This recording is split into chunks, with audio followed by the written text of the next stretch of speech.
And on mute. So you're just that active again. There's a funny series pulled up. So hello, everyone. Welcome to the August meeting of the Delaware Valley Amateur Astronomers. I'm Jan Rush, I'm president, and we're very glad you're all here tonight. Thought we'd start with a lovely view. Brian, could you just turn the lights down so we can see? From Tom Nolasco of the Veil Nebula.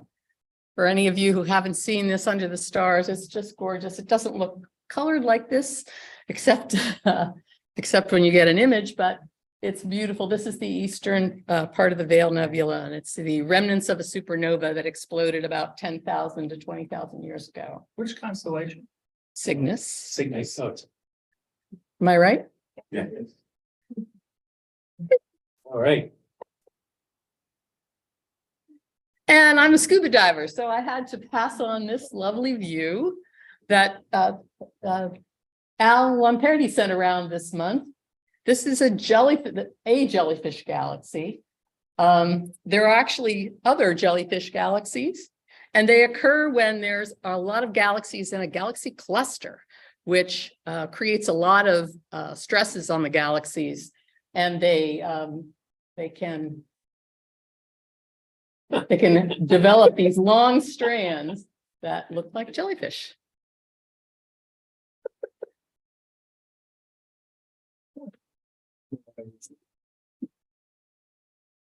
So now to the mundane, our activities for the month.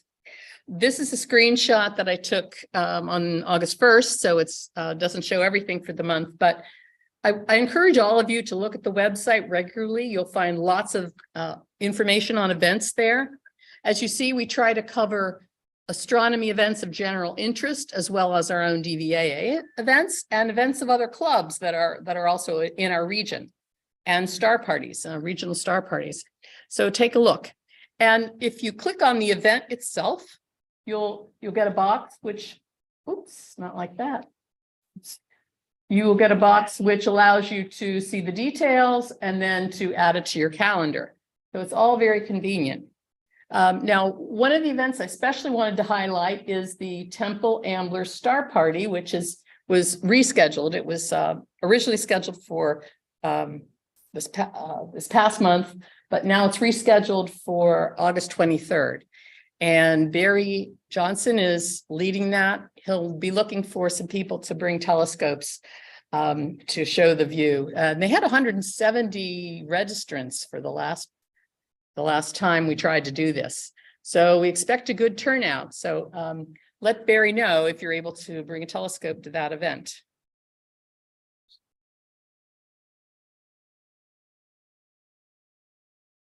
Also this month, we have our annual picnic in Fort Washington State Park. This is a fair and a picnic. This is a picture of last year's event. And as you see, we have different exhibits on different topics that you can browse. You can have a little bit of a dinner, and that the exhibits in the picnic will be 6 to 8. And then at between 8 and 10:30, weather permitting, we'll have some observing. This is again from a previous time. So I hope you join us. It's a lot of fun, and it's nice to get out and have a meeting outdoors. Also this month, Valley Forge Public Star Party will be August 26th with the rain date of the 27th. This is last month's, this past one, and as you see, we had great skies and a huge turnout, another great event. Now, some of you have asked me what's going on in other clubs, and this is an example of an event that another club is having. The Chesmont Astronomical Society is having what they call Starfest, and this is their annual public event. It takes place at Hopewell Furnace in Elverson's, PA, and they do this 10 object row here, where every telescope is pointed to a different object. So you can see read about it here, see what it is, read about it. They're very well organized. And also they invite anyone who wants to from DVAA to set up a telescope. And in order to do that, the telescope setup time is between 6 and 7. There are astronomy talks beginning at 7. Door prizes will be awarded, and then observing from 9:30 to 11. Where is Hopewell Furnace? Elverson, PA. It's I don't adjacent know to French Creek. It's Okay, not in French Creek Park. as I got it. understand. Yeah. Okay. Do you have anything else you'd like to quiz me with?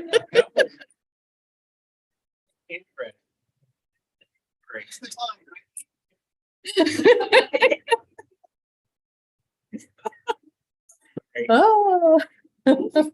All right, and announcement of the DVAA auction for 2023. This is going to be fun. I encourage everybody to get involved with it. In the past, we've had a live auction. During the pandemic, we had an online only auction, and now we're going to do a hybrid. So how does this work? Okay, so the hybrid auction will begin online December 1st. You'll be able to view object or photos online of everything. You'll be able to do research. If you want to bid, you have to register and you provide a credit card, and then you're able to bid online. So then the bidding closes and we transition to the live auction on Friday, December 17th, right here.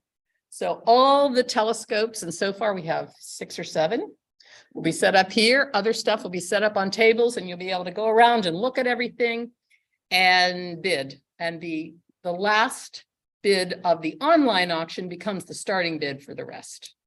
So this is a great place to get some good deals, especially if you don't have a telescope and you've always wanted one, or you'd like to upgrade your eyepieces. We have a lot of good stuff. However, we also need for you to bring in your donations. So check out to see if there's anything in your closets that you think somebody else might like, and bring it in. You can give it to me or any other officer at any event, basically, where you see an officer. And the officers don't know that yet, but take notes. Okay, so this promises to be fun. So, but get looking in your closets and see if there's anything you'd like to donate to the auction. Okay, we have committee reports. Ryan, you can maybe turn up the lights a little. Do we have any new members? All right.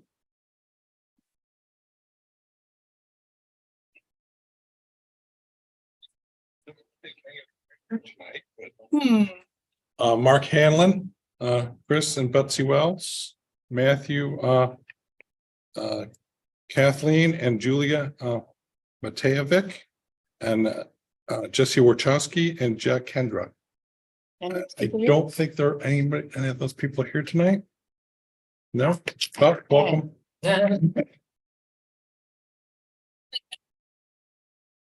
Yeah. Anybody here for the first time tonight? Ah, oh my gosh. Well, welcome. That's fantastic. Come up and introduce yourself after the meeting, if you would. Okay. All right. Publicity. So Sarah, come join me. We have you want to say anything? You want me to? Oh, no, go No, for it. Yeah. This is Sarah Marley, and she's our new publicity chair. We're happy to have her. She's the director of development at Wissahickon Trails. So she knows a lot about outreaching from a nonprofit situation. Friends of the Wissahickon. Friends, what I say, Wissahickon Trails. Trails. Friends of the Wissahickon. No worries. They're not competitors. No, not at all. Competitors, they're just adjacent next door neighbors. Sister organizations, yeah. Right. Okay, so Sarah will be potentially contacting anyone who contributes to the newsletter or who brings in photographs, because she'd like to use some of that material to post on various social media sites and whatever else we decide to with it. Yeah.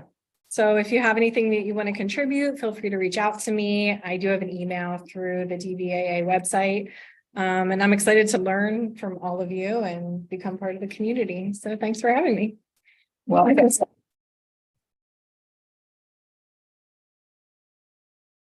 Okay, I don't think Joe's here, so we don't have any rentals. Louis, you'd like to say something about the eclipse? Sure. Would you like to come over here so that YouTube Yeah. can see you? Guess I'll carry this over.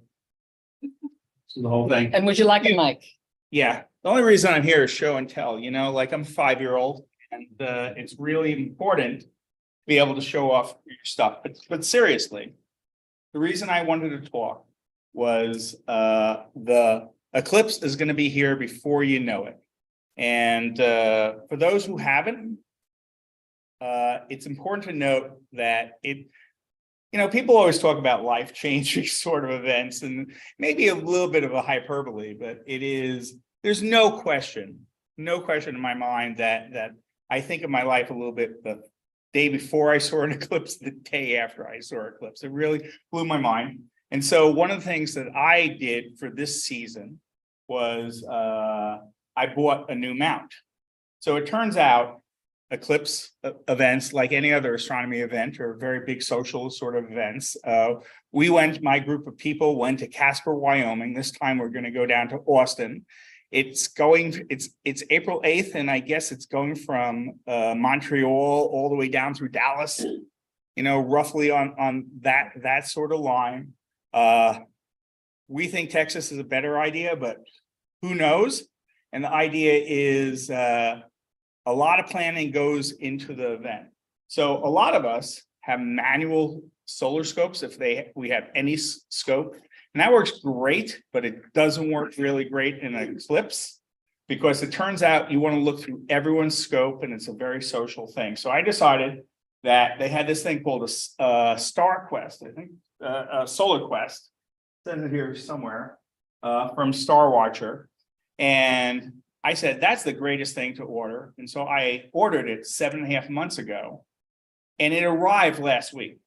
That's not a joke. That's not a hyperbole. They actually canceled it twice. And so technically I didn't have a 7-month-long order, but the thing did go. As I understand, everything solar is in short supply right now. So this scope, this mount is just incredible. I have 66 millimeter scope, but the mount, it has a camera and it has basically 2 controls: turn it on, turn it off, and a little bit wiggling to get it to go. I've owned upwards of 30 telescopes and mounts in my life. I've used hundreds. This is literally the only setup that I turned on and it hit the sun immediately. It took about 1.5 minutes, just enough time for me to think that, hey, why the hell is the thing not working? Right? It takes a while to find the GPS setting, but then it leveled itself and it just went boom, and I was looking at the sun. And for those of you who have used solar scopes, that ain't easy. And this is I have an adjustable eyepiece in here, but I had a 40 millimeter, which meant that's the widest view you could ever have. And it worked. So again, if you have the wherewithal, figure out and don't put it off to next week. I was just talking to my friend Bill. Yeah, we were all hepped and thinking about it. I know, yeah, stuff happened, right? It's very easy to have entire months go by. And before you know it, there'll be no hotels. There will be no places to even stand. There are places literally to set up and you won't have equipment. And while you don't need a scope to enjoy the eclipse, a scope is a pretty nice thing. And I've used this Daystar now for about 5 years, 6 years actually, and I just absolutely love it. But there is preparation is key. So thank you very much.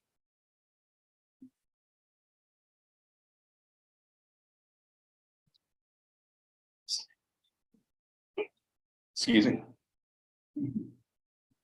I noticed we have a celebrity in our midst. Derek, hello?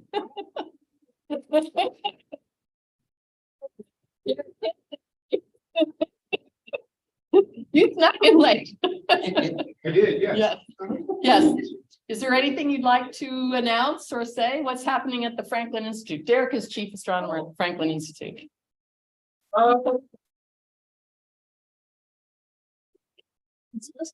Thank you. Nice to see everybody. Sorry, I haven't been here in a while, but I was determined to get here Well, today. here's your on And camera. you did sneak in. Oh, yeah, thank you. Thank you. Stuff in. Right, so things to announce. Solar eclipse coming up. Franklin Institute, of course, is going to try to do some stuff for the audiences that we have both in October and in April. And last for the 2017 solar eclipse, I was out in Missouri observing the eclipse there. And I'll tell you a little secret of something that happened to me. My boss at the Franklin Institute, the CEO, sends me an email about a month and a half ago. And he says, I'm just checking to make sure you're going to be here in Philadelphia for the April 8th solar eclipse. Yeah. Yes, I'm going to be in. So Franklin Institute, of course, is planning stuff for the public. We're also going to work with a community-based organization called Esperanza that has hosted a number of star parties with us in the past. And we're going to set them up as a satellite location out in the community. So we're really excited about that. And then, the other stuff that's happening at the Franklin Institute, this is also a secret. You won't hear anything about it for just a little while yet, but we have a new space exhibit coming in November. Nobody's heard about this. In fact, if you say anything about it and you say, I told you, I'll deny it. Yeah, but we're working on this new exhibit that's going to open, and it should be exciting and fun and lots of really cool stuff. Other than that, some of the partnership work that we've done before, after this long hiatus with COVID and stuff like that, we're just getting back on our feet to do stuff like that. So I'm thinking of starting new partnership programs with amateur organizations. We've been doing the kind of work that we pioneered here. Guess what? Nobody else across the country has been doing that. And in fact, as it turns out, you folks right here are really unique because you've been willing to help out with programs like that. Other astronomy clubs around the country don't do so. And how do I know? I got a grant from NASA to do some outreach stuff across the nation, marrying community organizations with science museums and amateur astronomers. Everybody else around the country is having a difficult time getting amateurs to work with them. You folks have been fantastic because you've been so willing to work with us on programs like this. So count yourselves as special for being willing to do that. It also turns out that NASA loves that stuff. So when we go to them for grant money to do outreach programs like this, and we talk about including amateurs as content presentation partners, content deliverers, like the informal science people in the museums are, they love it. They eat it up. So count yourselves as unusual and also really outstanding for doing a great job of connecting to public audiences across all these different venues that we have worked together with. So thanks a lot for the opportunity to say hello, and we'll let you know more about the exhibit when it comes up, and go Eclipse. Thanks.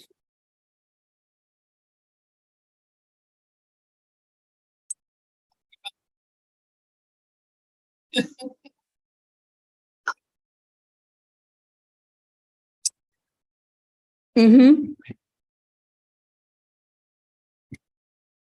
Do we have any other announcements? Yes. Oh, Bill. Yes.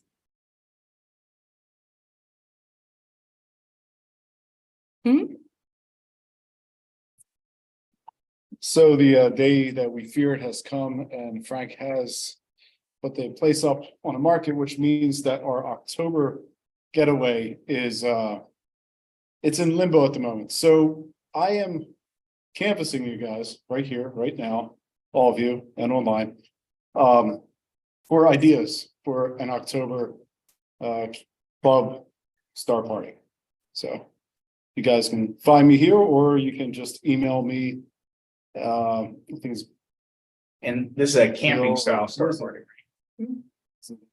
camping at Camping at DVAA.org. .org. Yep. Yes. Yep. That's right, Lou. A camping event. We originally were going to go up to Frank's and be able to do a weekend up there. Yeah, everyone can be up there camping and whatnot and stargazing together. So we'll see. We'll see what the future holds. But if you have any good suggestions, don't want to make it too far, maybe 3 to 4 hour max drive. This is going to be more of a local one. So, okay, that's all.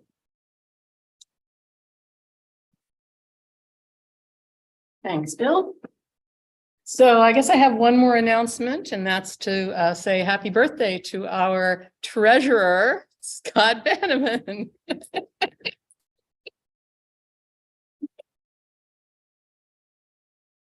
Thank Desiree for that.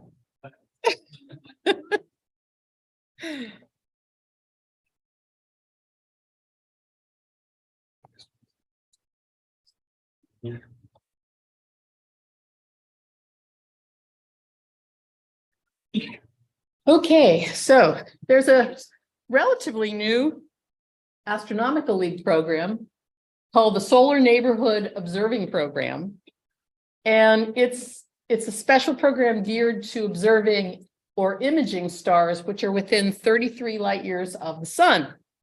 And you can do this either with your unaided eye, where you look for 10 objects. You can use binoculars, you can use a telescope, or you can use imaging. And we have someone in the group who has earned this very new certificate. And guess who it is? Alan Purdy.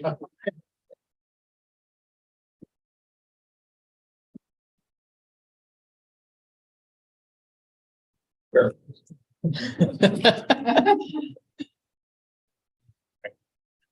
pins that you have must weigh a ton. Shadow box. Shadow box?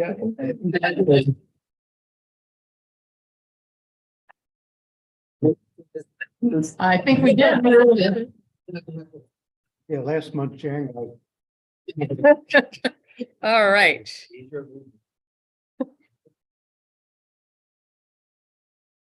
Okay, now, as you know, we've been having rotating observing talk presentations, and this month it's me.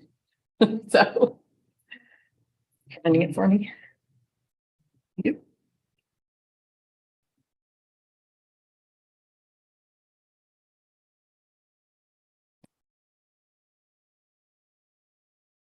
You.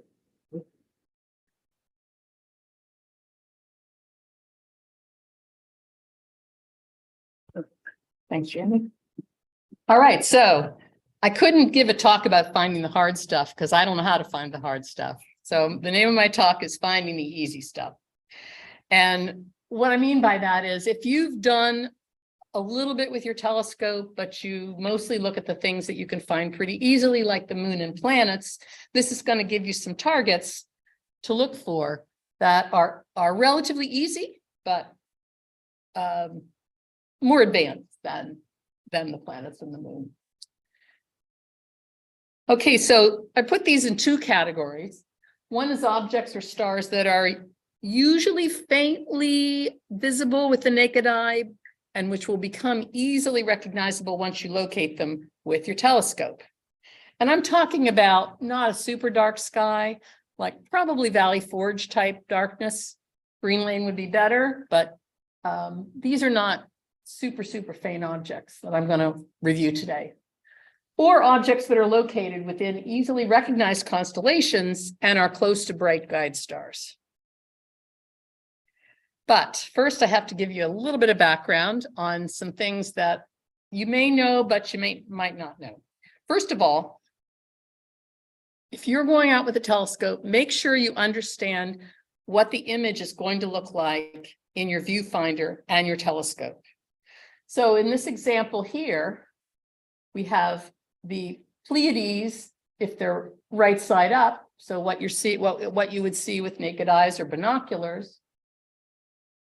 But you might be seeing this, which is the upside down version, or you might be seeing this, which is a mirrored view. So make sure you know what your viewfinder is giving you and what your telescope is giving you for the views, so you don't get confused when you're comparing your view with what you expect to see based on a star chart.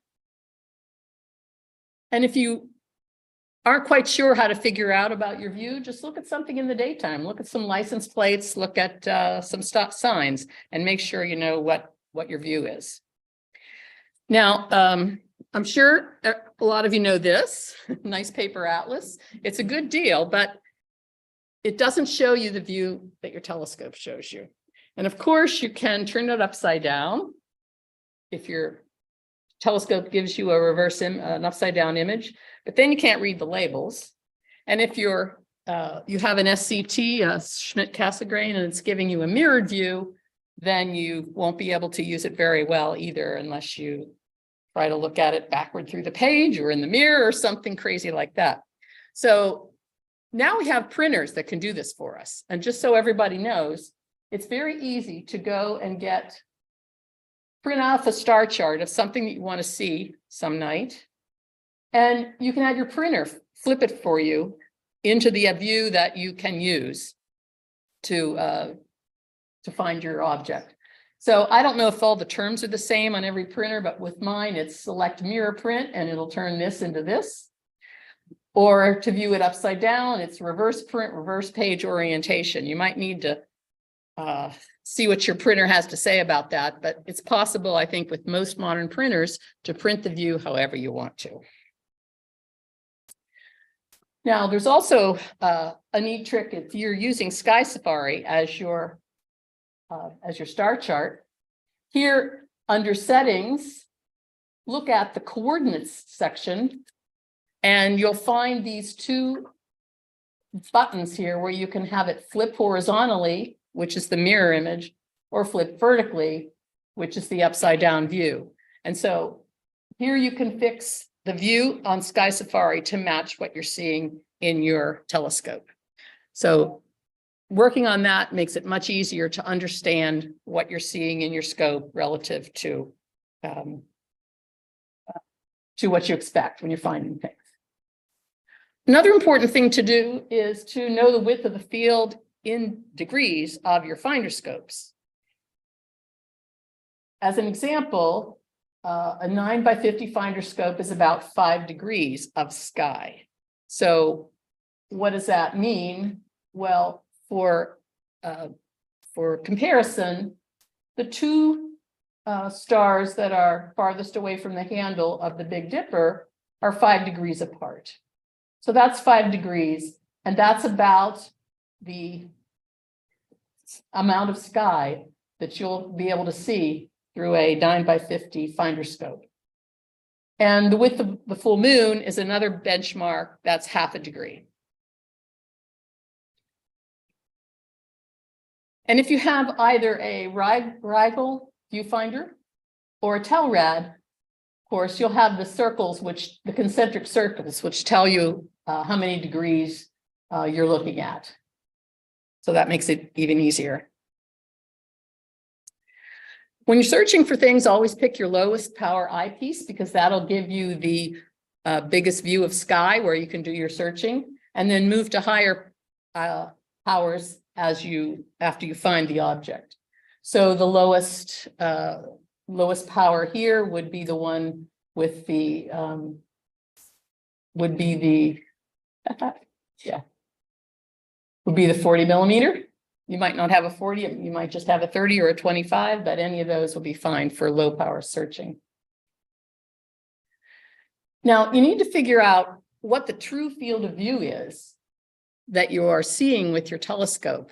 And this is a little more complicated than just through a finder scope, because the true field of view through your telescope has to take into account the characteristics of your telescope as well as the characteristics of your eyepiece. So for example, here on the left, there's an eyepiece with a true field of view of 1.1 degree, and you can see that you see quite a bit of the field around the moon here.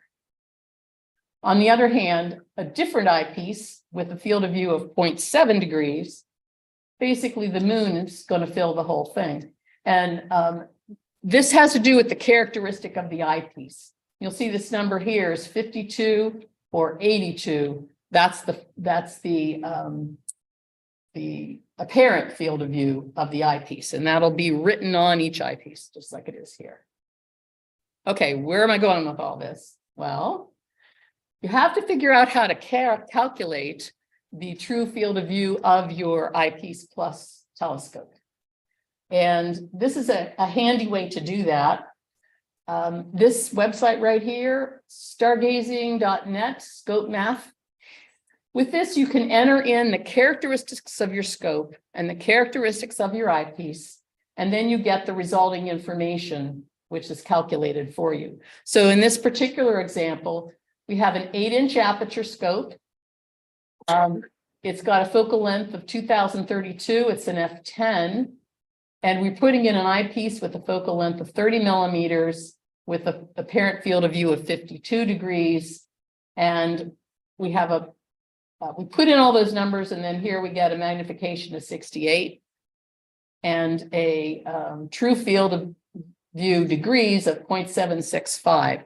So you can understand then, for that combination of that eyepiece with that telescope, you'll be able to see a little bit more than the full moon, 0.7. Okay, I promise I'm getting to the objects now. Okay, so let's talk about objects or stars that are readily visible with the naked eye and which will be easy recognizable once you locate them with the telescope. Now, many of you here are really experienced, and you probably don't remember the time when you used to find something in your telescope and you didn't know quite how to figure out whether you were on the right thing. Yes, it was faint, it was fuzzy, but you didn't know if you were in the right spot. So what I'm suggesting is good to do when you're just learning this process is to try to find things that when you find them, they will be recognizable and you'll know you're there right away. And the three we're going to talk about tonight are Alcor, Mizar in Ursa Major, Albireo in Cygnus, and the double in Lyra. Okay, so here we have the Big Dipper. And most of you probably know that the middle star in the handle of the Dipper is the double star Alcor and Mizar. And that's, you can almost see it with your unaided eye. It's certainly easy to see in binoculars. And here's what it looks like in binoculars. Mizar is brighter than Alcor, and they're very close together. So if you put your finder scope where you think it is, then if you are in the right place, this is the view you'll see. You see, this is reverse. Now Alcor is on the right, Mizar is on the left. You'll see that Mizar is actually a double star. So we actually have a triple star system. But that's very characteristic, and it's very easy to tell you that you're in the right place. Okay, now let's go to the summer triangle. I think all of you probably know how to find the summer triangle. It's the three bright stars, Deneb, Vega, and Altair. But you can get misled. You can get fooled because sometimes you'll maybe see three other bright stars or think that Arcturus is part of the triangle or something like that.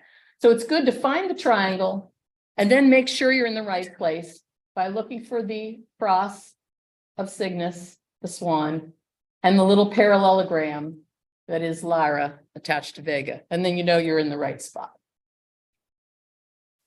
So let's first talk about the double star Albireo. It's known as the head of Cygnus the swan. So here we have Cygnus the swan. Here's the tail, here are the wings, and there's the head. And you can see it is not in the center of the triangle, but within the summer triangle. And you can usually see it vaguely. So even at Valley Forge, you can usually pick it out. You put your finder scope on that, and then you see if you're right. The way you see if you're right, you'll see this, and nobody can miss beautiful Albireo because it's two different colors and it's a double star. Okay, now let's go to the double in Lyra, also in the summer triangle. So the double is a double star of which each of those stars is a double. That's what I call it, the double. And you'll see that it forms a triangle with Vega and the top star of the parallelogram that is Lyra.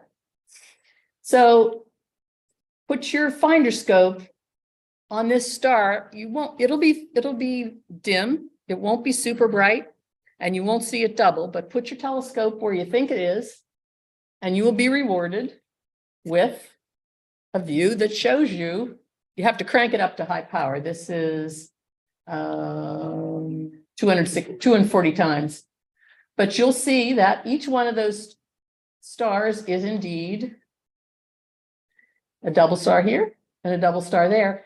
And they're also characteristically not lined up. They're like perpendicular to each other. So this pair goes this way and this pair goes in the parallel direction. So if you're in the right place, you will know it immediately.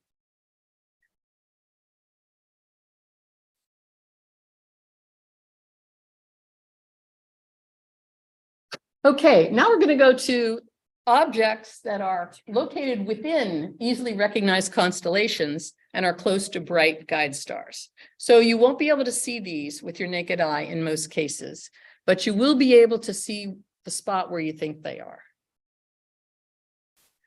So the ones we're going to talk about today are the Ring Nebula, the Brocchies cluster, the Hercules cluster, and globular cluster M4 in Scorpius.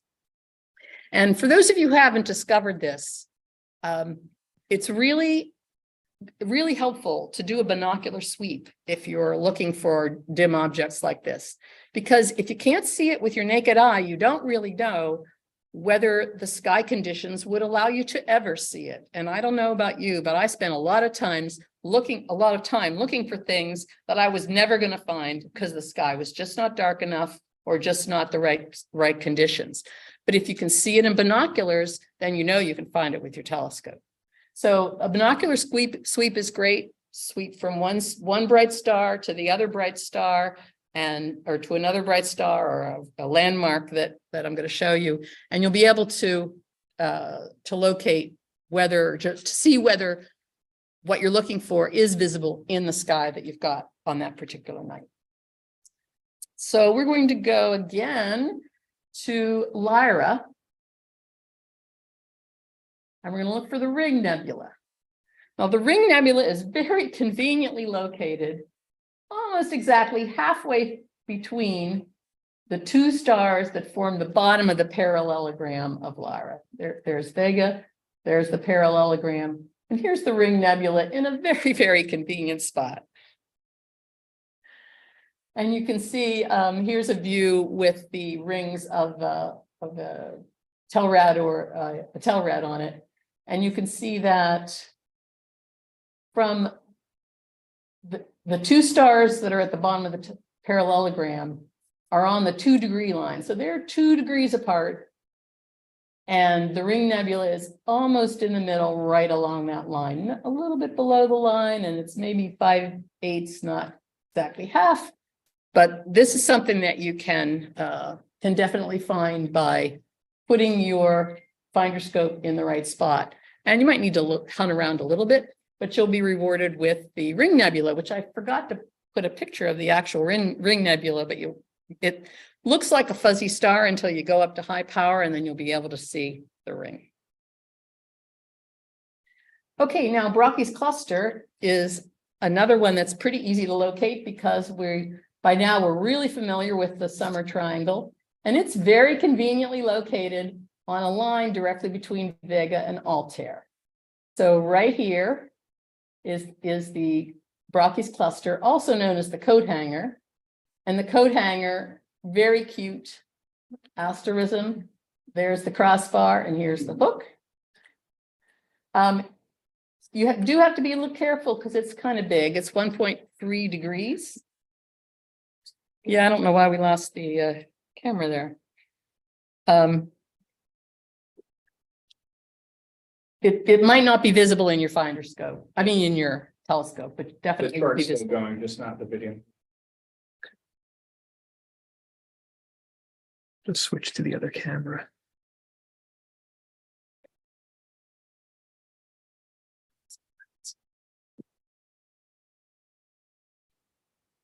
Thanks.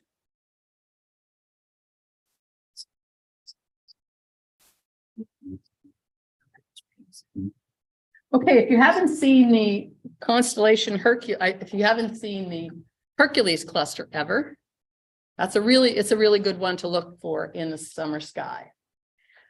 Also, rather conveniently located, as I'll show you. The keystone of the Hercules cluster, however, is sort of dim and it can be hard to find. So the way to do it is, we know now where the bright star Vega is. I'm sure you know where Arcturus is, because you can locate the Big Dipper, follow the arc of the handle, and there's Arcturus. So on a line between Arcturus and Vega, you will find the keystone of Hercules. And once you found the keystone, the actual cluster is on a line between the shoulder and the hip of Hercules. And this is a great one for binocular sweep. If you don't know your sky is good enough, get out your binoculars, sweep them from here to here. And if you see something fuzzy on the way, then you'll know, oh, I can see the Hercules cluster tonight. And once you find it, it'll just be fuzzy. Keep cranking up your power, go to higher power eyepieces, and then you'll start to pick out the stars that are part of the cluster. Okay, and the last one, I hope you are able to pick out the constellation Scorpius, which is very, very characteristic. It's got this nice curvy tail with a stinger, and the brightest star is Antares, which people talk about as the heart of the scorpion. It's reddish. So if you can find Antares, you could probably find M4. It's only 1.3 degrees to the west of the star Antares. So if you can locate Antares, just move to the west and you should be able to see the globular cluster M4. This one's a little dimmer, so you might need to be in a darker spot than Valley Forge. Might need to be a Green Lane type object, but it's easy to find if you're in a dark enough sky. Okay, so try to observe them on the next moonless night. And you won't need your go-to at all.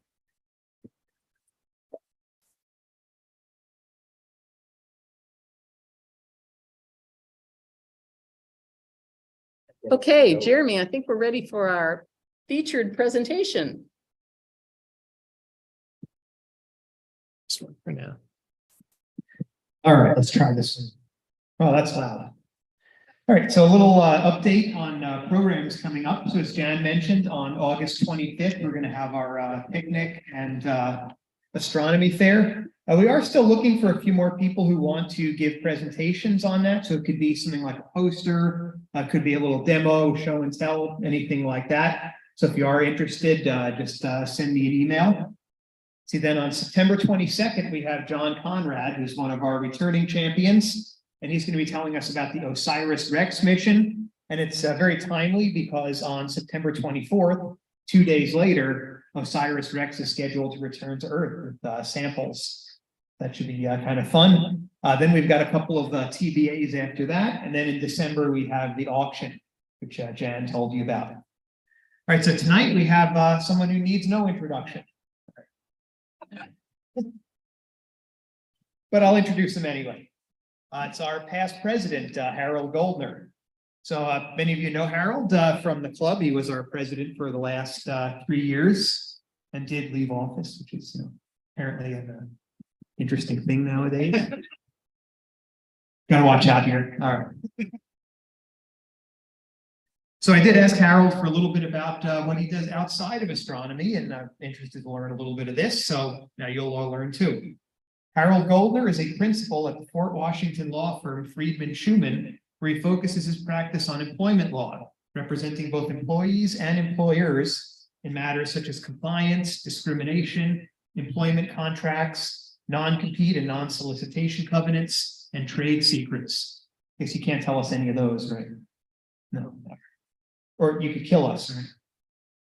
Sue you. Or sue. I don't know which is worse. He majored in English literature and political science at the University of Pennsylvania and wrote a senior thesis on Shakespeare. He received his Juris Doctor from Boston University Law School and an LLM in trial advocacy at Temple University School of Law. Here's the interesting part. Miraculously, he managed to escape high school and college without taking any science courses, past high school chemistry or math, past basic statistics. Apparently, psychology courses counted as science credits. We got those back in the 70s. Now, like William Herschel, Harold is an oboist. He plays with the Roxborough Symphony and the Lansdowne Symphony Orchestra, as well as several other ensembles throughout the Philadelphia area. Unlike Herschel, though, he hasn't discovered any planets yet. So please join me in welcoming Harold Goldner. His talk tonight will be There is more in heaven and earth. in heaven and earth, dear Horatio. I hope you can hear me. Not yet. I didn't get the sense that this mic was working. And that's because it wasn't on.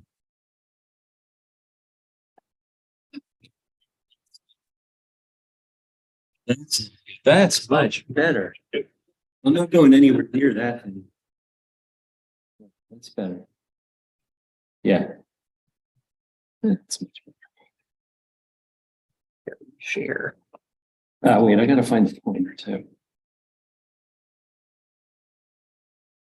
This how we go? Okay.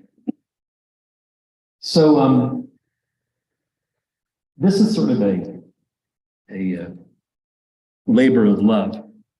Anybody who has suffered through my presidential columns for the 3 years previous knows, I know when we talk equations and physics, I don't know how the heck any of that stuff works.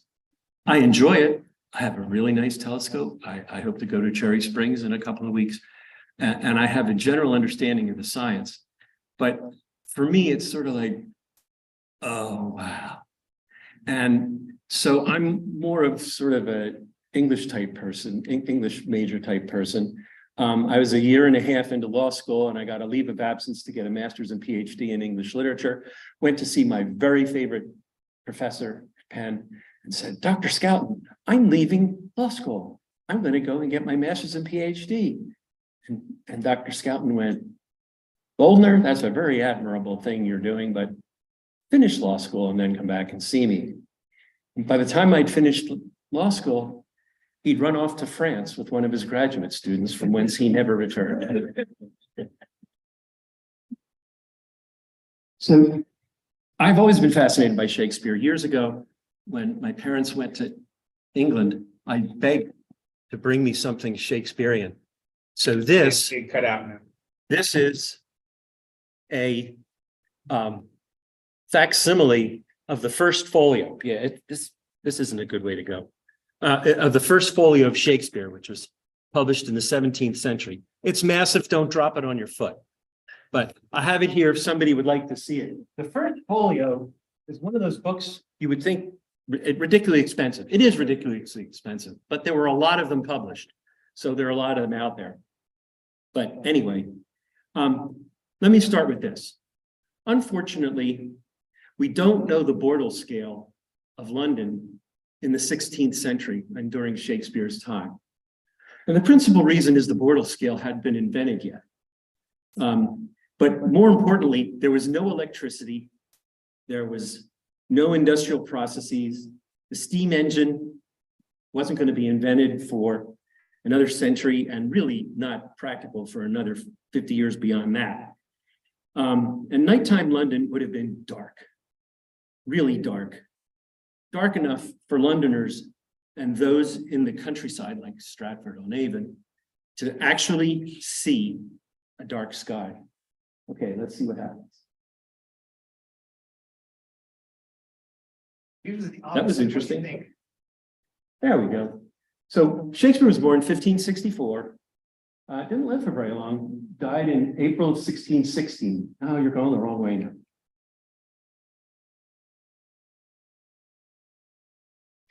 He wrote 39 plays that we know about, 54 sonnets, 154 sonnets, 3 long narrative poems, and other works of questionable origin. And by that, I mean We don't know who wrote them. He might have written them. We're not really sure. He was again born and raised in Stratford upon Avon, Warwickshire, and he got married when he was 18, which was not that unusual. And there's actually some very interesting stuff about his will, since he left nothing whatsoever to his wife. And the people who are really fascinated with that are estate lawyers, because there were things such as forced share, so that the wife could take stuff without her being named in the will. And we think that Shakespeare accounted for that, but we don't know, because some of those laws applied in London, but not in Stratford. And anyway, that's the kind of stuff lawyers talk about. He had a conventional primary education, not a university education, which means he would have had a smattering of Latin, a smattering of Greek. He would have had some foreign language, some mathematics, but science was sort of tied up in religion at the time. So you didn't have like a conventional concept of a scientist. He had 3 children, Susanna, twins Hamnet and Judith. Hamnet died not too long before the play Hamlet was written, so that's not a coincidence. Between 1585 and 1592, he starts acting. He's also writing, and he is a part owner of the Lord Chamberlain's Men in London. And he retired at the age of 49. That's pretty good. No Social Security in Elizabethan England, but he died 3 years later. So you see, most of his works were performed in a brief period of 24 years. Now let's put him in context. I'm gonna try this one more time. Nope. Yeah, we'll get to retrograde. Nicholas Copernicus was born earlier. Thomas Tallis, the composer, and Giovanni Palestrina, also born a good bit earlier. Ivan the Terrible was around during Shakespeare's early days, but he didn't know him personally, I can tell you that. Queen Elizabeth, of course, was alive for most of his life, and then James afterwards. Francis Drake. So here we have 1540 to 1596. We're starting to see this, explorers going into the New World. What year was?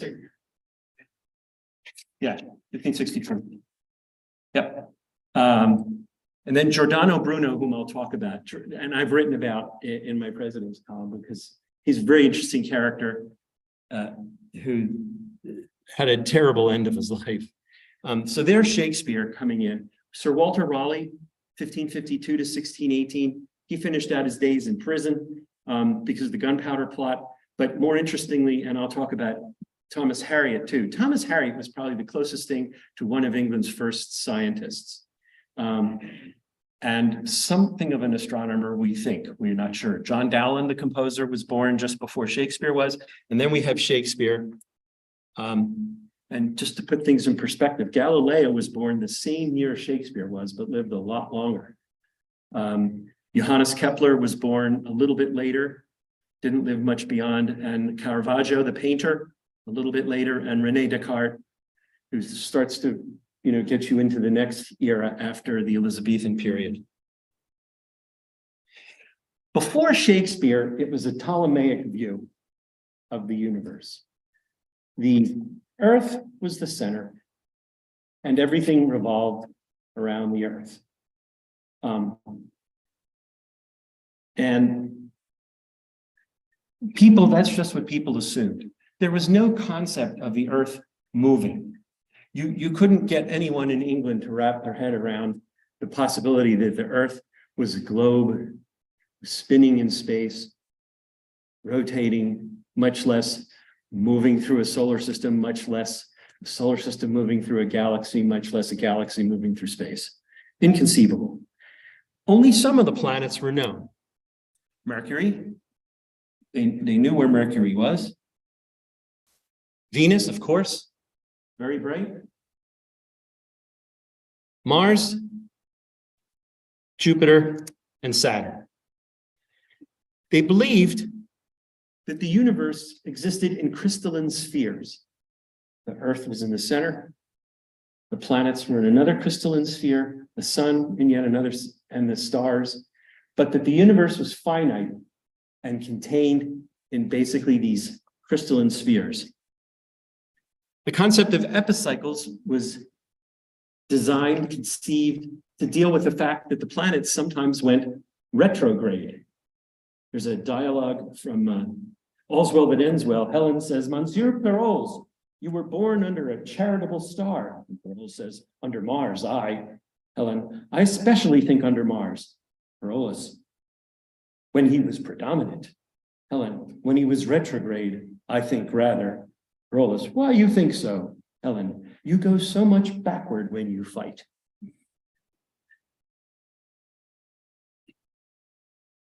And again, there was a real tight link between science and faith.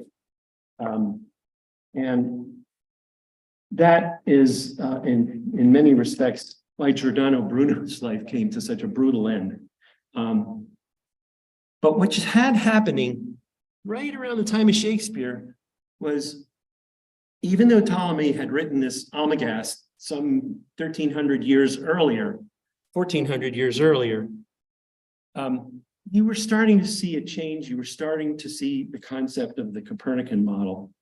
But again, it's Shakespeare and others in London would have had a rudimentary understanding of astronomy because they could see the stars. They would know that they would recognize the planets and so forth. And also Elizabethan England was extremely hierarchical, very ordered. So the concept of crystalline spheres was perfect. So I'll read you a little bit of Troilus and Cressida when I find my reading glasses, which are right here, of course.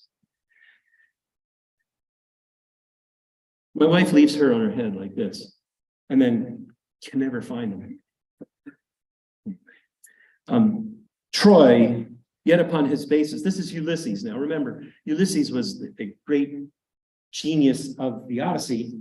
And in the Iliad, he was sort of a schemer. He was a wise guy. And in Troilus and Cressida, which is set during the Trojan War, we have Ulysses talking about the fact that Agamemnon, the king, the Grecian king who pretty much caused, in many respects, the Trojan War, there was a period early in the Iliad when Agamemnon's like sitting on his butt.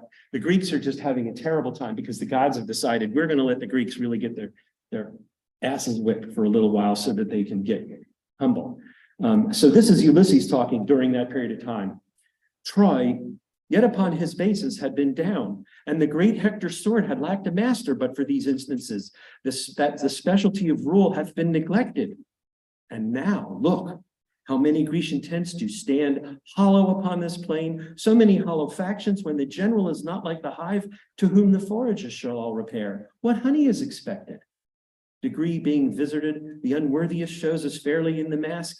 The heavens themselves, the planets, and this center observe degree, priority, and place, insistiture, course, proportion, series, season, form, office, and custom, all in line of order.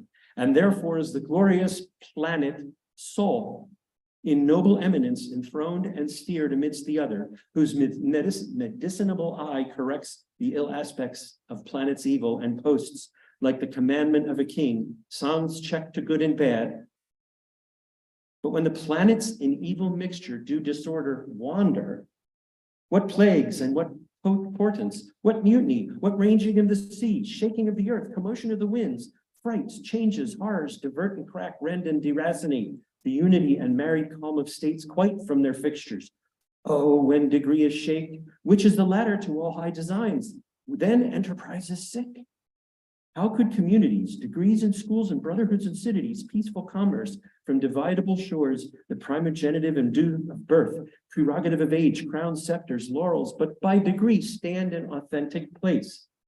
Take but degree away, untune that string, and hark what discord follows each thing meets in mere repugnancy. The bounded waters should lift their bosoms higher than the shores and make a sop of all this solid globe. Strength should be a lord of imbecility, and the rude son should strike his father dead. Force should be right, or rather right and wrong. Between those endless jar justice resides, should lose their names and so justice too. Then everything includes itself in power, power into will into appetite, an appetite in a universal wolf. So doubly seconded with will and power must make perforce a universal prey and last eat up himself. Great Agamemnon, this chaos, when degree is suffocate, follows the choking, and the neglection of degree it is by that by a place goes backward with a purpose it hath to climb. The general's disdain, General Agamemnon, disdained by him one step below, he by the next by him beneath, so that every step exampled by the first pace that is sick of his superior grows to an envious fever of pale and bloodless emulation. And 'tis this fever that keeps Troy on foot, not her own sinews, the end of a tale of length. Troy in our weakness stands, not in her strength. So you can see he's talking about the universe sort of preserving a certain order, and when it's out of order, things on earth are out of order. I did say that.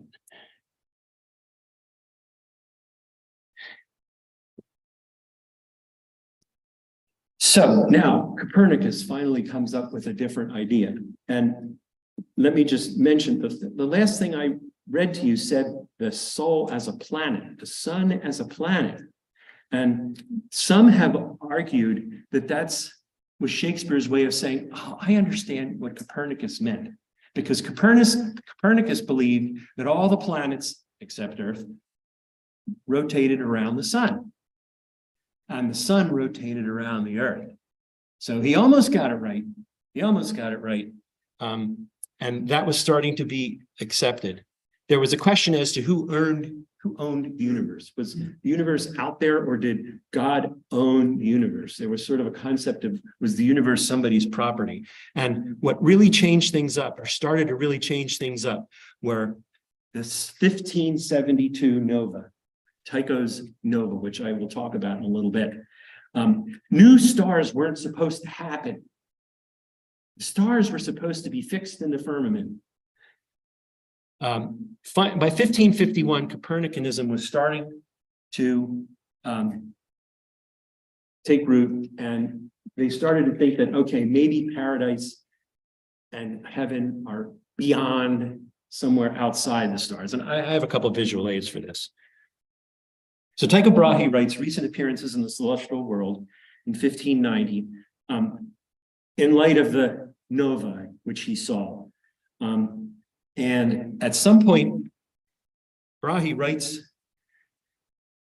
to Seville. He basically says, hey, there's some dudes in England I'd like to meet who could help legitimize the research I'm doing off on my island. And he wants to be introduced to this guy Diggs, whom I'll talk about. And he sends a self-portrait of himself to Diggs under his family shields, and I'm going to show you that. And it's fairly well documented that Diggs, and the whole Diggs family knew Shakespeare's family. In fact, Shakespeare left some things in his will to the Diggs family. So there might have been a connection there.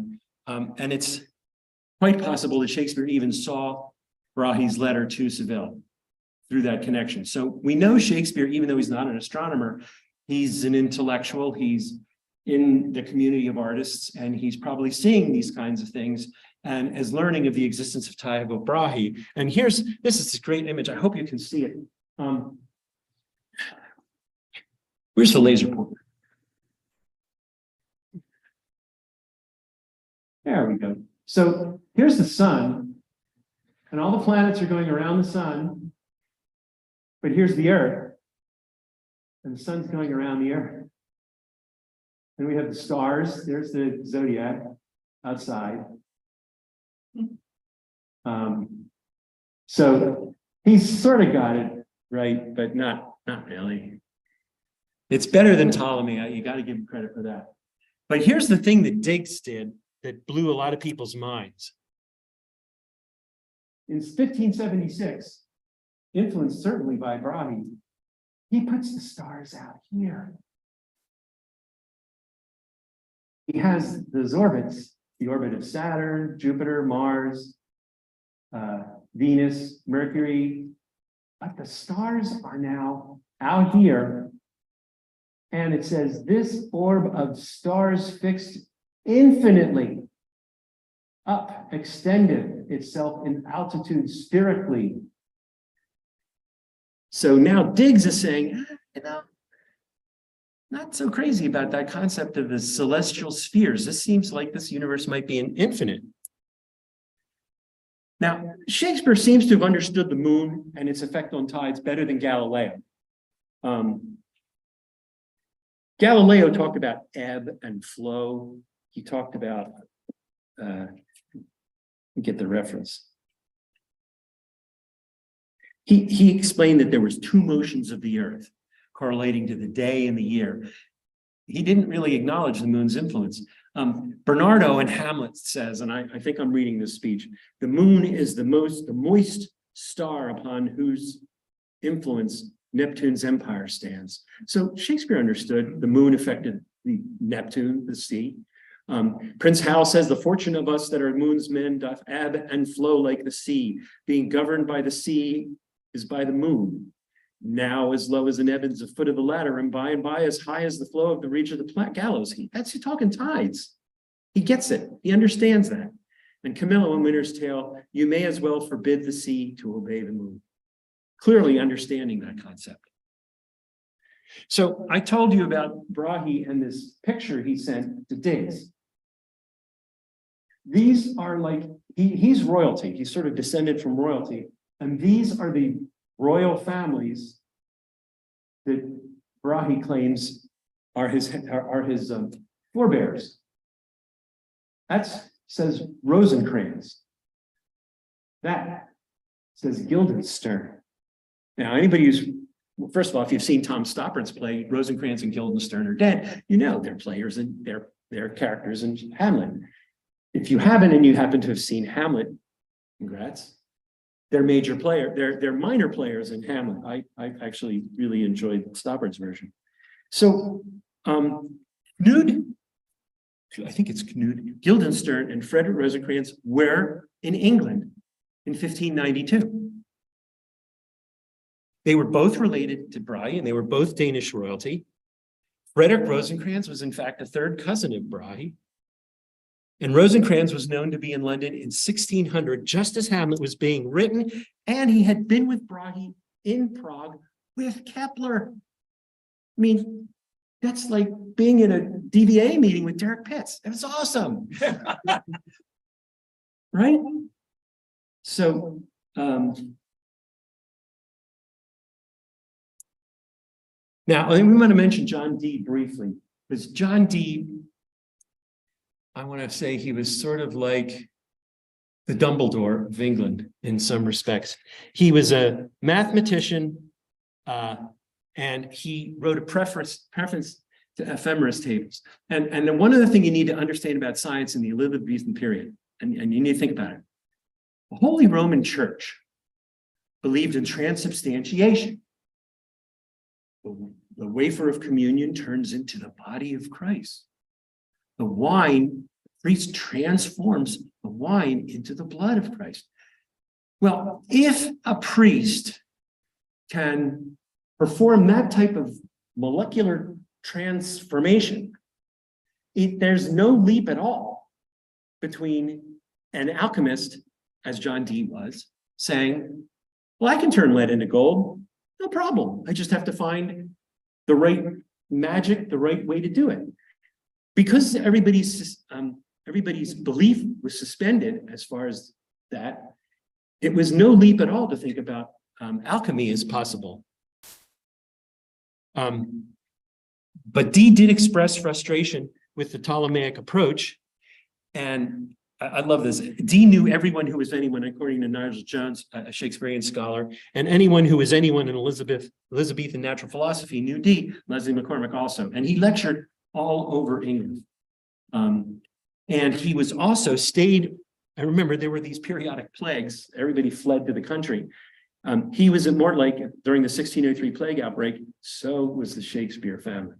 So it's been thought that Shakespeare probably knew Dee. So Shakespeare knew Dee, Shakespeare knew Diggs, Dee and Diggs knew of Brahe. and Guildenstern and Rosencrantz. So he's definitely hearing from people about astronomy. Now, why is that important? Because Hamlet is full of it. And it's first performed in 1600 by Lord Chamberlain's men, which I told you Shakespeare was one of the owners of.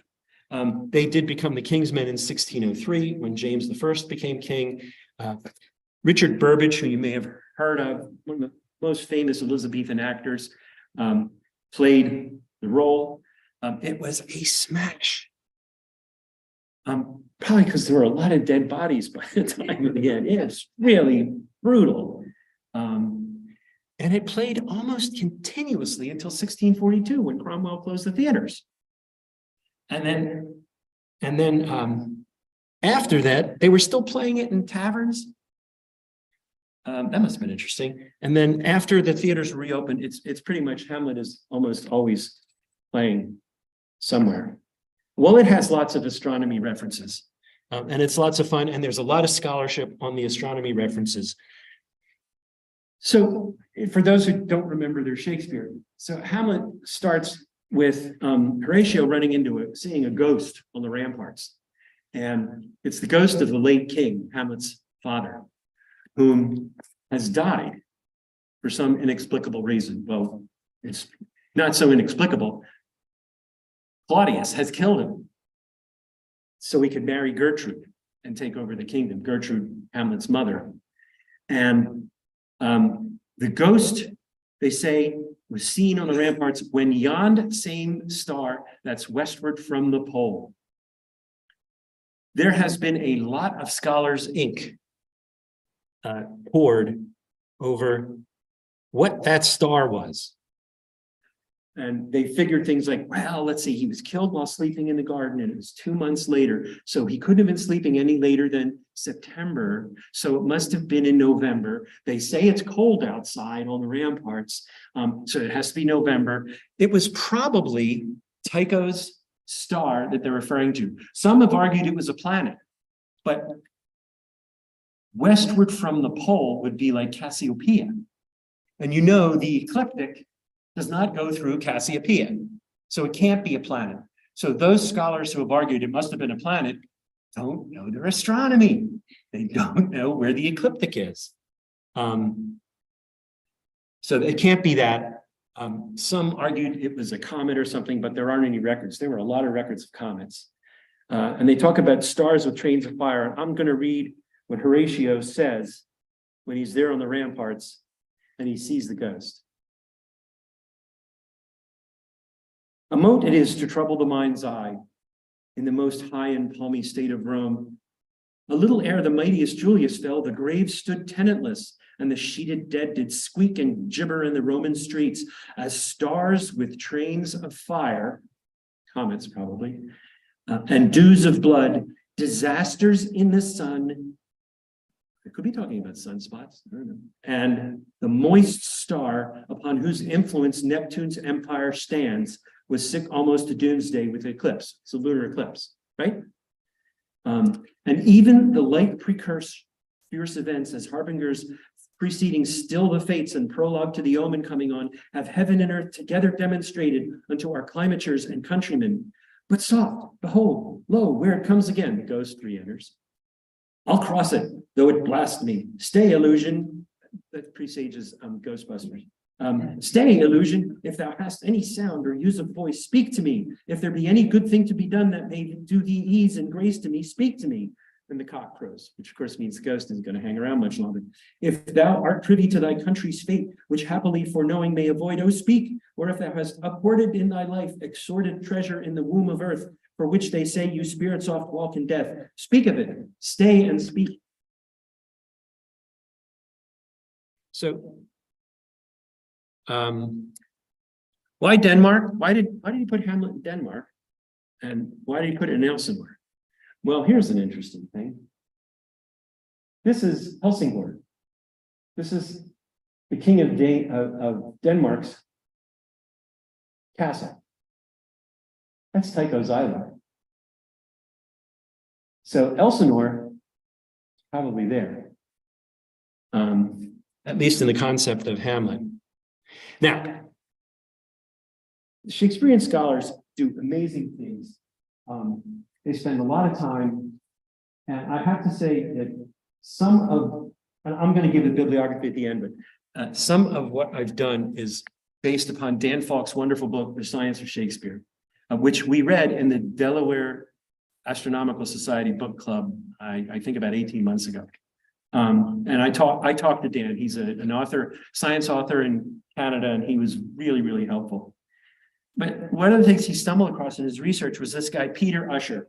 Peter Usher is a retired Penn State astronomy and English professor who was absolutely convinced and wrote a lot of articles, one of which is Hamlet and the Infinite Universe, Penn State News, September 1, 1997. He argues that Hamlet is a total allegory for the Copernican system over the Ptolemaic system. He goes, Shakespeare knew the Digges family and had probably seen Tycho's letter or portrait, choosing the names Rosencrantz and Guildenstern in Hamlet this way. Rosencrantz and Guildenstern personify iconic geocentrism. I argue, while the false King Claudius is named for Claudius Ptolemy. Hamlet personifies the infinite universe of Digges' model. Elsinore in Hamlet is named for the King of Denmark's Helsingborg, while the castle platform in the play is an observatory which provides an unobstructed view of the sky. Shakespeare pinpoints Tycho Island of Ven when he has Hamlet speak the line, I am but mad north-northwest. When the wind is southerly, I know a hawk from a handsaw. Thus, madness is associated with Elsinore, where Claudius resides, and which lies almost exactly north-northwest of Ven, Tycho's Island, while Wittenberg lies in a southerly direction from Ven. That's the university Hamlet went to. It is from Wittenberg that appearances are correctly interpreted, the university. When Claudius asks the prince why he is still so dejected at the death of his father, Hamlet puns, I am too much in the sun, thus associating himself with reference point for planetary assignments. The royal couple expresses their desire that Hamlet not return to Wittenberg by saying that such a course, quote, is most retrograde to our desire. Here, they refer to Hamlet's retrograde contrary motion, such as the way Copernican astronomy. Peter Usher, I haven't talked to him, but Dan Falk talked about how Usher was absolutely convinced that this Hamlet analogy was all about this battle. I don't agree with him, by the way.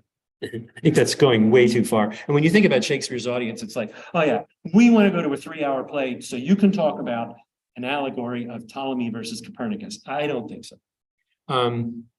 So again, when Hamlet says I could be bounded by a nutshell and count myself the king of infinite space, you think of Digges' diagram when you hear that. And when Hamlet arranges for the deaths of Rosencrantz and Guildenstern and kills Claudius, Usher's conclusion is Shakespeare was dramatizing the triumph of the new cosmology over the old. That leaves out the detail that Hamlet dies at the end. And when Hamlet's talking to Ophelia and somebody says, this seems like something. Seems, madam, nay, it is, I know not seems. Usher interprets that as a preference for infinite universe over geocentrism. I don't know what Usher's smoking at that point. So let's talk about Giordano Bruno. There you catch my pages up.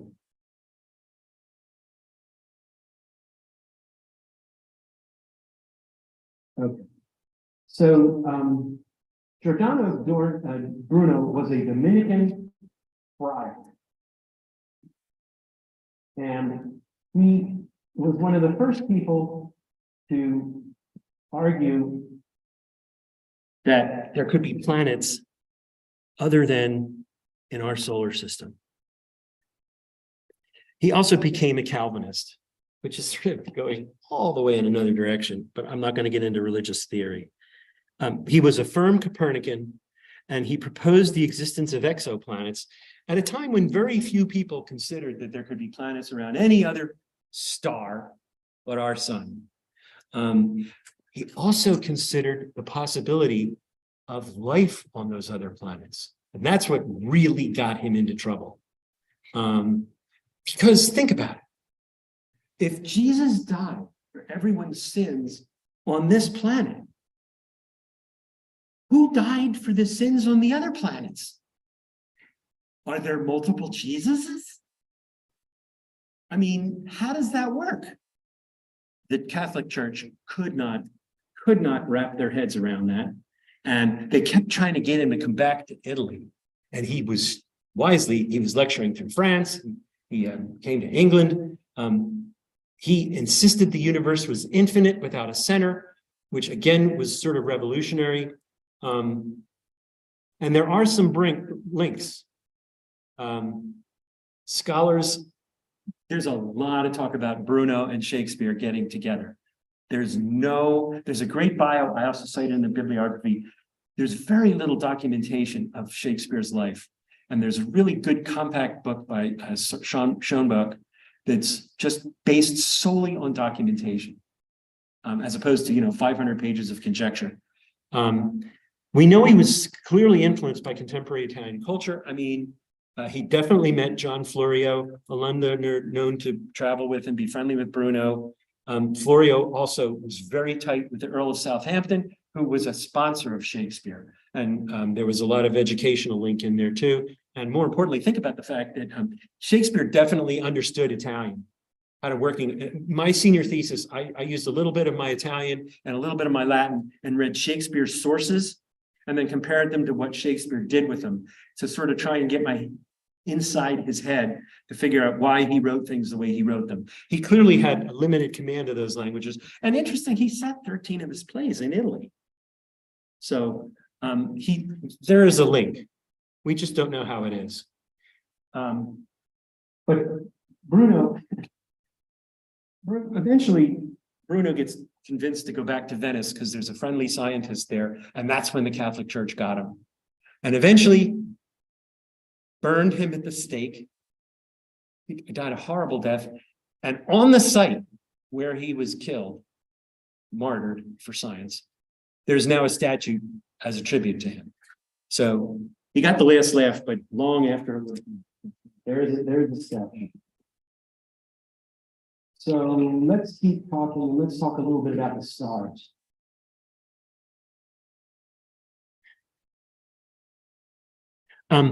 Shakespeare understood the importance of Polaris and navigation. I think everybody had a little bit of an understanding about that. If you're in an island nation, pretty much everybody understands that stuff. So there's a fellow quote here.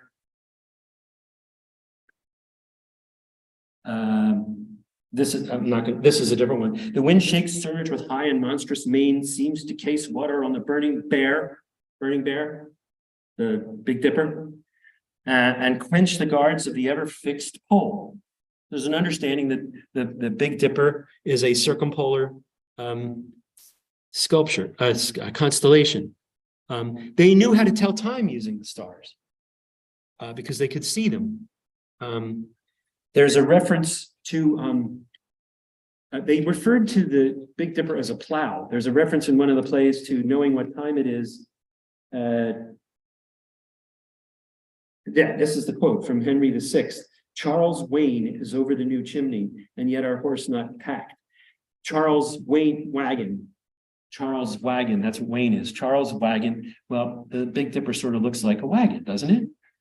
And they're saying Charles wagon is over the chimney. So that's the angle at which the Big Dipper is at. You know what time it is. And yet our horse is not packed. So I want to read two star quotes, really relatively brief. One of them is from Othello. A segregation of the Turkish fleet for do but stand on the foaming shore. The chidden billow seems to pelt the clouds. The wind-shaked surge with high and monstrous mane seems to cast water on the burning bear. I just said this. And quench the guards or the ever-fixed pole. I never did like molestation view of the enchafed flood.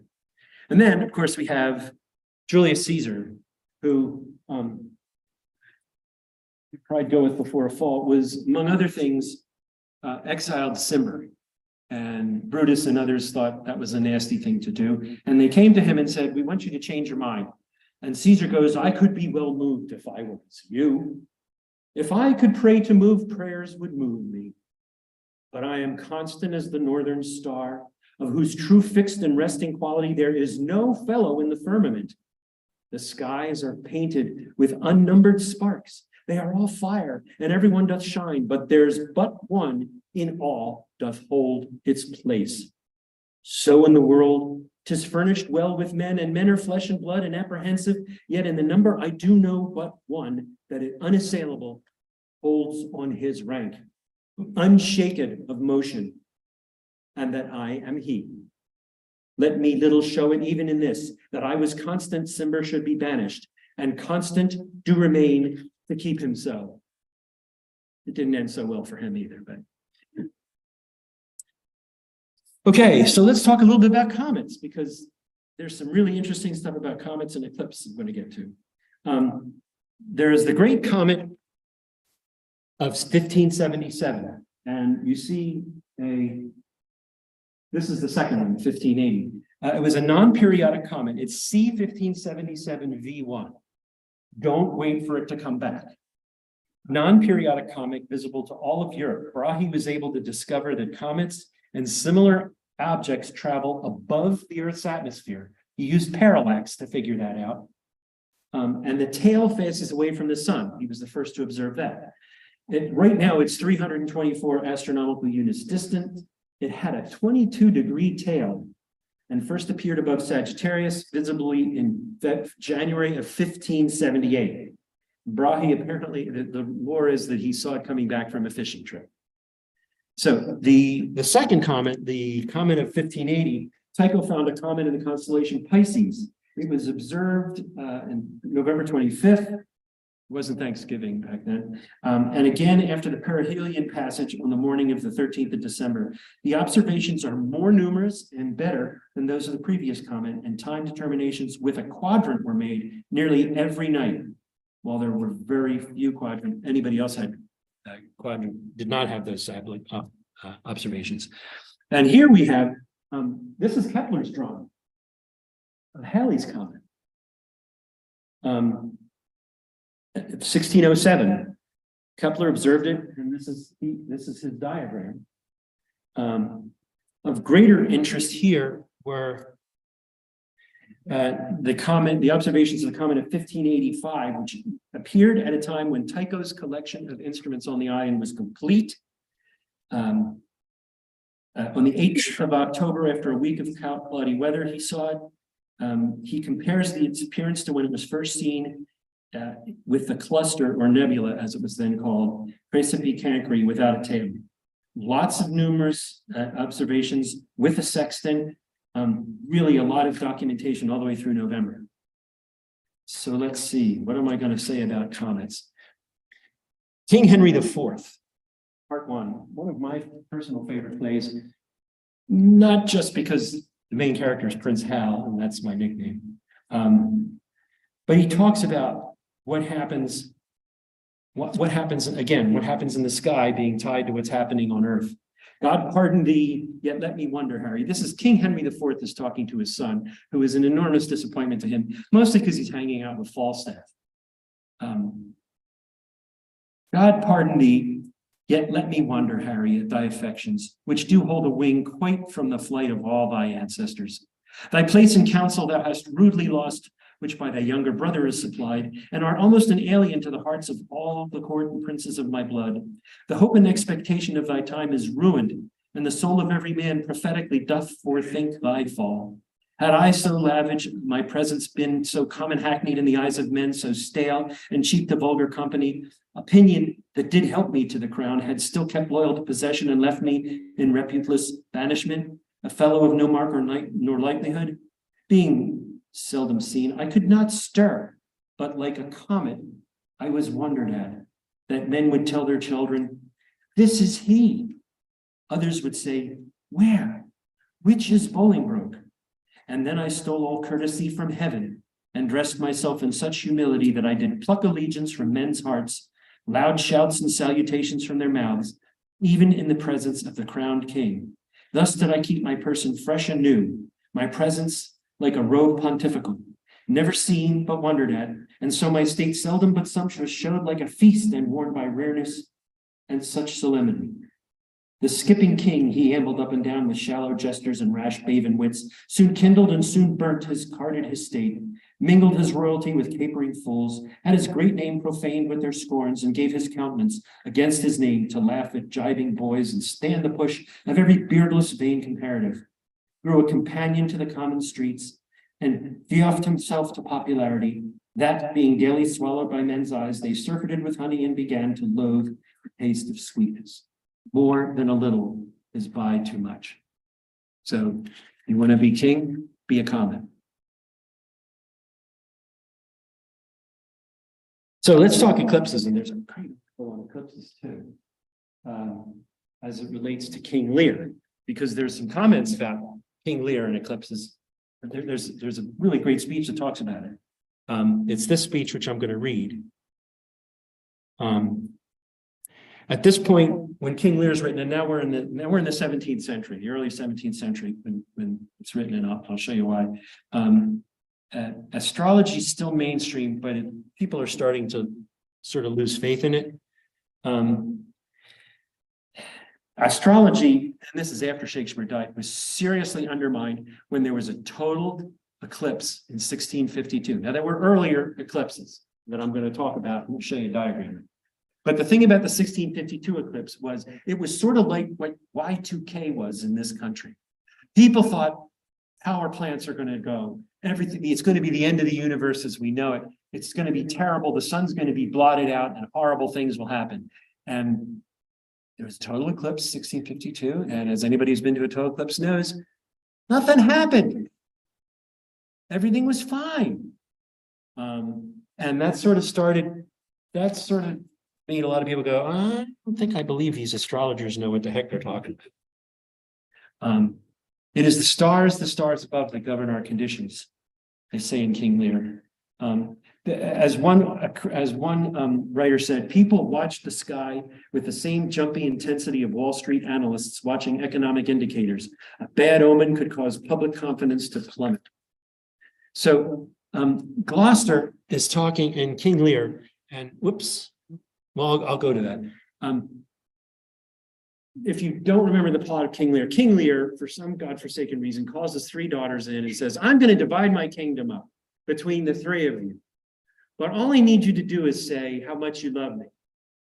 So Goneril and Regan, who were married to really evil people, they're not really exactly nice themselves. They're sort of like the wicked stepsisters in Cinderella. They basically put on florid language. Oh, we love you, we love you, we love you. And King Lear just loves it. You know, he's sort of like Donald Trump listening to a Fox News broadcast. And then Goneril, his youngest, comes in and says, you don't need me to just stand and deliver. You know I love you. I've always cared about you, you know. Well, that pisses Lear off. So he banishes her, and that leaves Goneril and Regan's husband to sort of turn the kingdom upside down.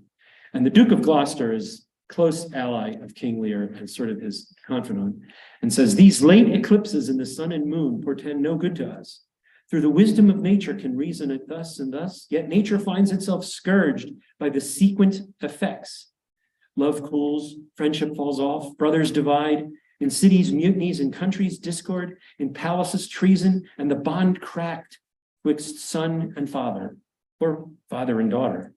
This villain of mine comes under the prediction. There's son against father. The king falls from bias of nature. There's father against child. We have seen the best of our time. Machinations, hollowness, treachery, and all ruinous disorders follow us disquietly to our graves.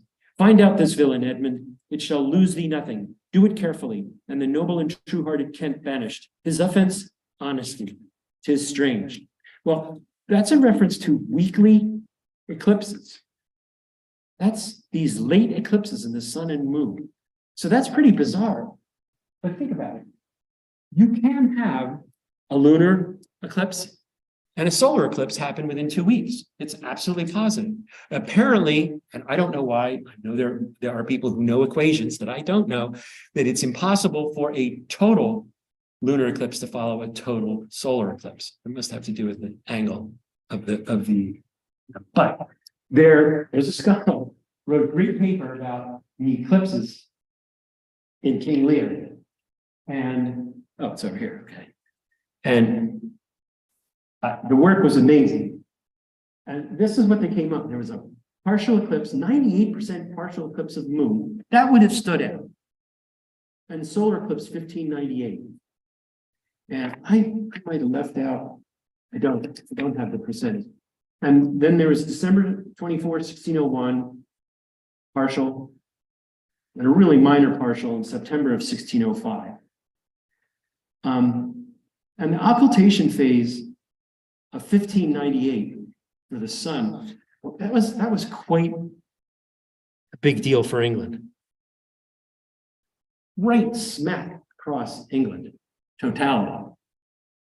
People would have known about that. Okay, as the sun started to disappear, there was enough time for word to filter to other parts of England. The sun's disappearing. So it's thought very much that the 1598 eclipse, coupled with the 98% lunar eclipse, is what Shakespeare's talking about in King Lear, when he talks about these eclipses that portend evil. And the thing is, Shakespeare would have been writing for a contemporary people. So, he wouldn't want to be cracking a joke about King John necessarily right at the time. He would want to, like if I told a joke about Ronald Reagan now, it's not going to go over. It's too long. It's too old. He made sure he made references to contemporary events. So what we're able to do from that, figuring out that it's the 1598 eclipse, is sort of figure out he must have written Lear right around 1600, 1601, before the second or the third eclipse there. I want to just talk briefly about England's Galileo, Thomas Harriot. Again, he was the man who was sponsored by Sir Walter Raleigh. He had a complete university degree in 1580. He hasn't published a whole lot, and the reason is the people who publish stuff needed to make money by publishing. He didn't need to make money. He was always sponsored. He travels to Virginia's Roanoke colony in 1585, and I was down. This is on the Outer Banks of North Carolina. I was down in the Outer Banks last October, and they are just starting to excavate his workshop. And one of the things he did right was he learned the Algonquin language, the Native American language, and he transcribed it and published a book on how to speak Algonquin.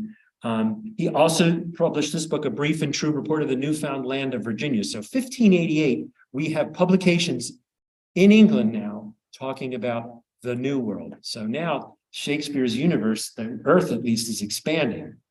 And he's documented some observations that would suggest he had some kind of a glass. We don't know if it was like the early Danish telescope, or it was more like Galileo's telescope. We don't think so. And actually, there are several Shakespearean references, and at the risk of going on too long, I skipped them.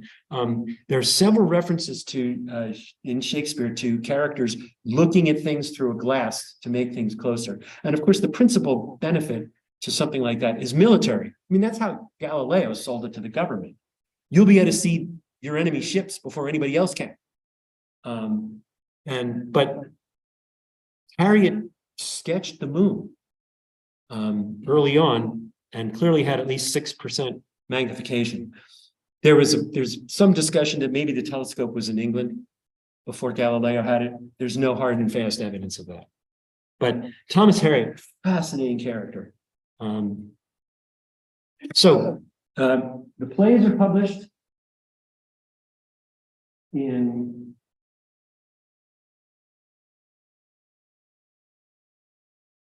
1623, about 7 years after Shakespeare dies. The first folio, that's this massive thing. It has, I think, 30, many of his plays. I can't remember the number, it's in here. Yeah, 36 of his plays. So almost all of his plays are in here. And there's a foreword by Ben Jonson. Ben Jonson was a contemporary of Shakespeare. He was an actor, he was a poet, he knew Shakespeare. Who is Sylvia? What is she that all our swains commend her? Ben Jonson. He also wrote the preface to the first folio. And in there he said, and I'm not going to read it, it's too dry and it's late. Shakespeare was not of an age, but for all time. It's also, Johnson's language is very elegiac. And in my opinion, I like Johnson, but that's not like Shakespeare. It doesn't flow the way Shakespeare flows. So I'm not going to stumble over it.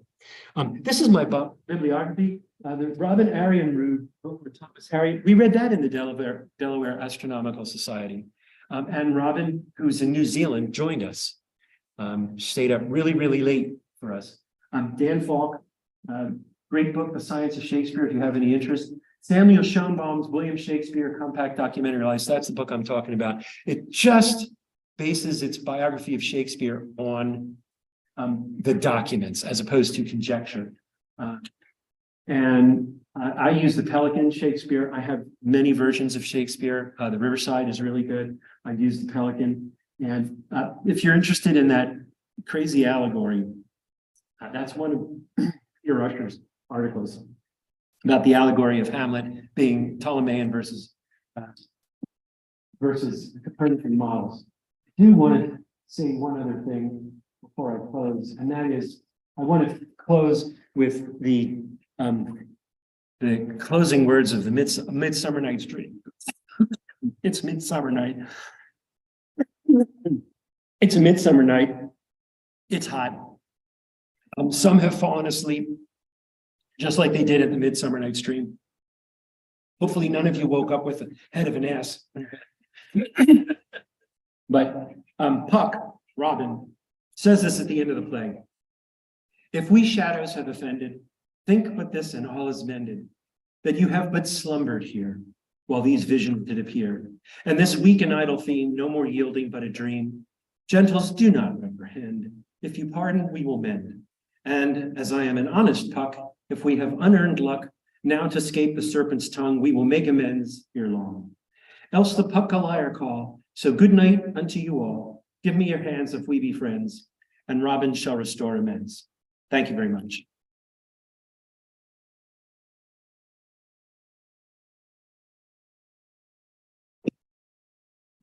Thanks, Harold. That was great. Let's start with the questions. Sure. So clearly all this stuff has been discovered through lots of scholarship, and some pieces are very visible. Was there any contemporary awareness of this, of these, like being the allegories that you put into your plays and stuff to talk about the stars and stuff? Or Is there contemporaneous with Shakespeare? yes. We don't have, for the most part, we don't have any Shakespearean scholarship on Shakespeare because the plays weren't published until he was already dead. Yep. So we have an awareness of society back then. So a lot of what I've reported is what we know from historians. But there wasn't any Shakespearean scholarship while Shakespeare was alive. Or even near one. No, it was about 100 years before we started to see editorial gloss, after the first folio, then there were later publications by I would say the early 19th century, late 18th century, we're starting to see, quote, Shakespearean scholarship, but not on the astronomical stuff. A lot of it is much more recent. As people have like said, wait, what about this? What about that? Cool. Have you done any reading into David Levy's thesis for his doctoral degree? I know he used to be a columnist for Trying magazine for a while, and one of the columns was about how he got his doctorate degree, and his thesis have been about astronomy and Shakespeare. No, I'd like to find that. I haven't seen everything there is. That looks interesting. Yeah, I think it's very. Oh, I'll look for that. That would be a great read. Thank you. That'd be a great read.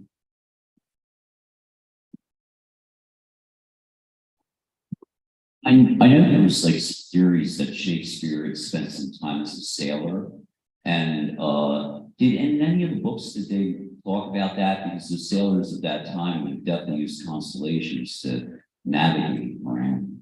Most contemporary scholars do not believe he left land like that. He might have understood. He understood navigation. He would have had a rudimentary education that would have told him about that. But we don't, I think most contemporary scholars do not believe that he went to sea or got on a boat.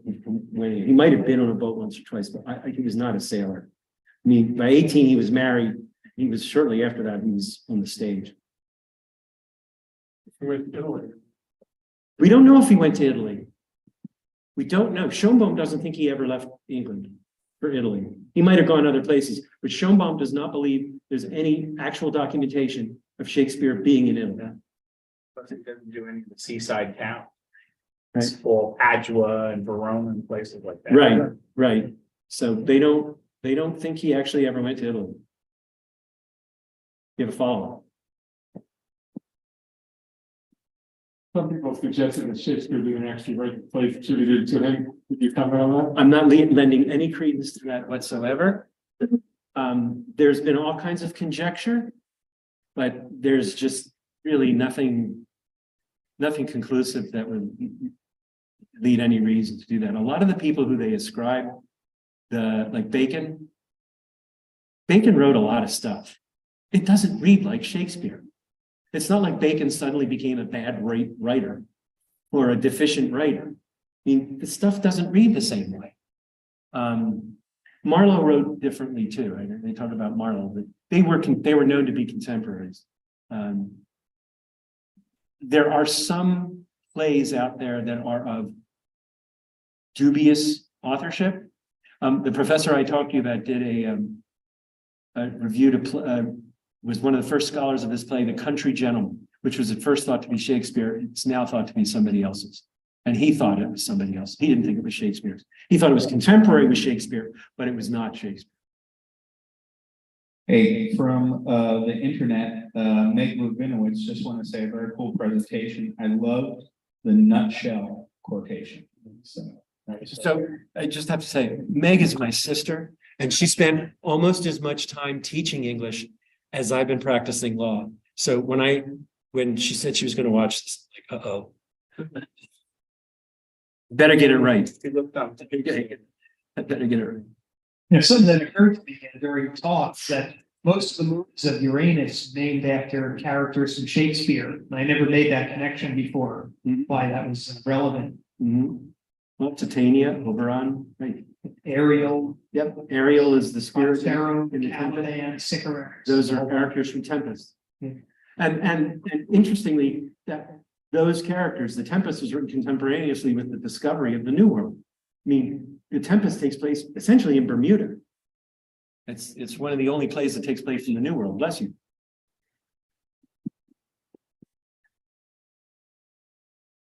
I wonder if you could help me out with one of the quotes you had. These are, I think, beggars die. Yeah. I can't remember the rest of the quote. But there's a better quote than that when like noblemen fall, something happens, but when all beggars die, there are no comments to be seen, something like that. I had to, I mean, there's so many quotes and I didn't want to keep you here till 10:30. I had to pick and choose. Yeah. Maybe Shakespeare knew that after Julius Caesar died, there was a big comment. And it's on some of the coinage. Julius Caesar in a comment. Right. So he probably was alluding to that in some. Yeah, and for thousands of years, people were terrified by comets. I mean, that's why Messier made the list. He made the list of 110 things that weren't comets, so people wouldn't have a nervous breakdown over what wasn't a comet. Right? Anybody else? Derek. So the way in which astronomy is presented in the plays and sort of like the language that he uses, feels not necessarily colloquial, but free use of it. And this sort of suggests that at that time, these concepts that he's pushing around are pretty commonly discussed, around the general public. Right. Exactly. So is this public just discussing, or do we have any sense that the public, hears some reference to astronomy play and then looks at the night sky at all? I suspect that Shakespeare was not going to present anything to his audience that they didn't understand.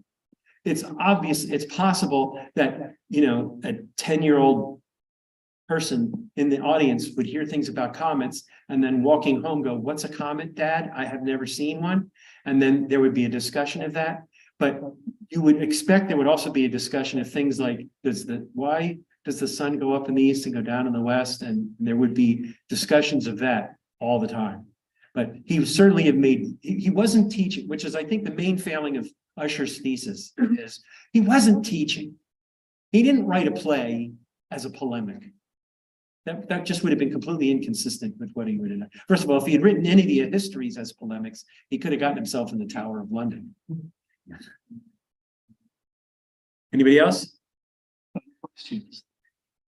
There's one in the back, but maybe not. We'll see.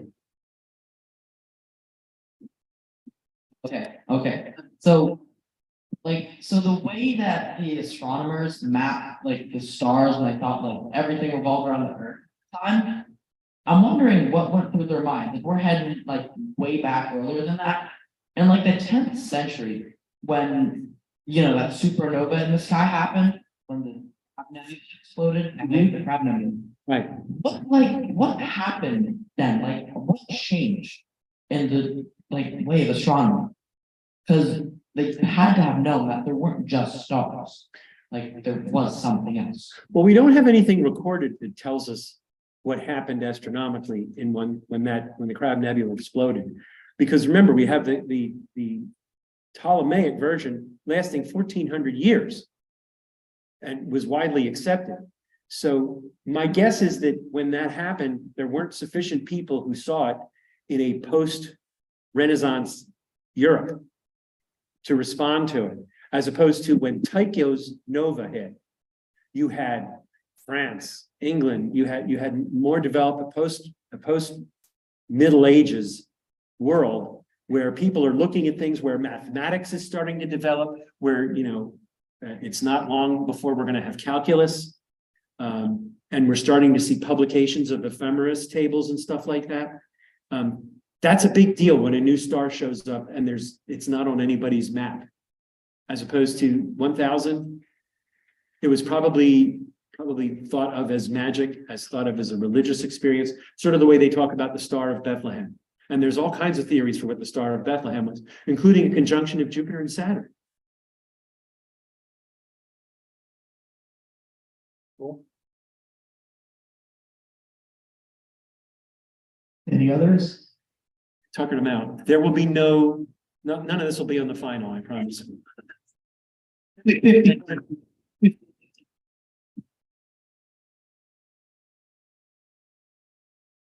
job. Thanks. Yes, thank you, Harold. That was awesome. And thanks everyone for coming tonight. Please, if it's your first time here, come up and say hello and have a good weekend.